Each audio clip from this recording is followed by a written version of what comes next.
guys, so today I have another review for you, and the book I want to review for you today is Blackbringer, the first book in the Fairies of Dreamdark duology by Laini Taylor. It's her debut novel. The cover is illustrated by her husband, and there are also some illustrations in the book. And the book has 348 pages, and the German version costs 11 euros and 95 cents, but it isn't available anymore, so you have to buy it used or somewhere else. Before I tell you about the book and the synopsis, I want to say, if I don't say a name correctly or stuff, that is probably because I've read the German version and the names will probably differ from that, so don't be mad at me that I didn't look up all the names. If there's something different, let me know and I will make a let you know over here that it is this and that character in the English version. So the book is about Magpie Wind Witch, who is a fairy and who travels around the world with her friends, the crows, and she fights devils, and then a really powerful devil is set free, a devil Magpie has never seen before and who is like darkness, and who you have no feelings around it, and it's just dark and you don't hear anything, you don't see anything, and you probably don't feel anything, and then you're just gone, and this darkness starts to eat people, fairies, all the other stuff, and he's really dangerous and Magpie needs to stop him, and that is basically everything you should know about this book. The characters are first Magpie Wind Witch, and I really enjoyed her. She was strange and she was funny, but I really liked her. I can't even really describe it. I had a strange connection to her, but I really enjoyed her reading her, and I really enjoyed seeing how she develops and how she changes and how she becomes strong and says what she thinks, and it was really great. And the next character I want to talk about is Talon, and he is a prince of a castle, of the Vagadon castle, and he has a little problem. He has no huge wings, he has just teeny tiny little cute wings, and he can't fly with that. So he's like one of the only fairies who can't fly, and he's the prince, and he has always to stay in the castle when the others are going out to protect Dreamdark, and he doesn't really like that, but I enjoyed his character. I enjoyed the chemistry between him and Magpie and how they work together and how they interact with each other, and Talon was really, although he has such a disability, I will say it, he is such a strong character and he's so brave, and he just was a wonderful character. I really enjoyed him.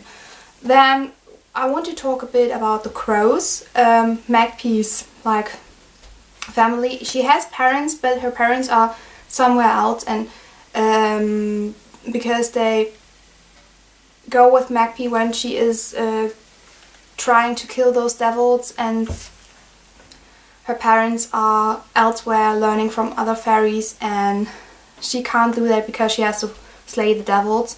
And there are a lot of crows, I guess it's 7 if I'm correct, and like the main crow, the leader of them is Calypso, and that is Calypso on the book, and that is Magpie. She always was riding on him, and he's like a father figure for her, I think, and I really like that. There are others there, Bertram, Maniac, Pip, Mingus and stuff, and they're all really caring, and I really enjoyed them, although they're really a strange troupe actually. Then we have Bellatrix, who is a fairy who no one knows what happened to her. She's a really old fairy. She was like the greatest fairy warrior back in the days where they slayed all the devils and put them away in bottles. And no one really knows what happened to her, because after these wars she just disappeared, and Bellatrix is really an idol for Magpie. She really likes her, she really admires her, and yeah, I enjoyed reading about Bellatrix.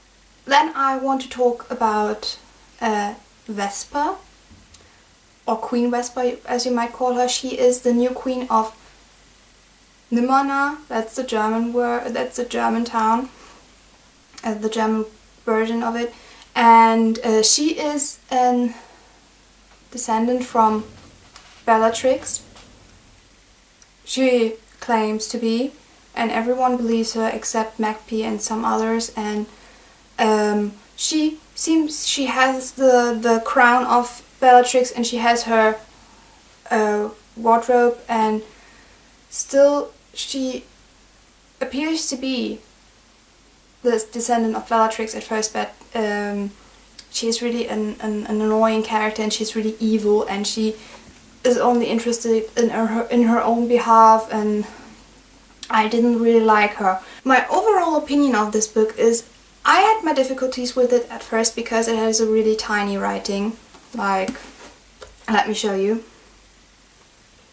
It has really tiny writing, and I was really slowly reading it, and I had my difficulties because there were a lot of new vocabularies and new creatures and stuff that was a bit difficult to dive into.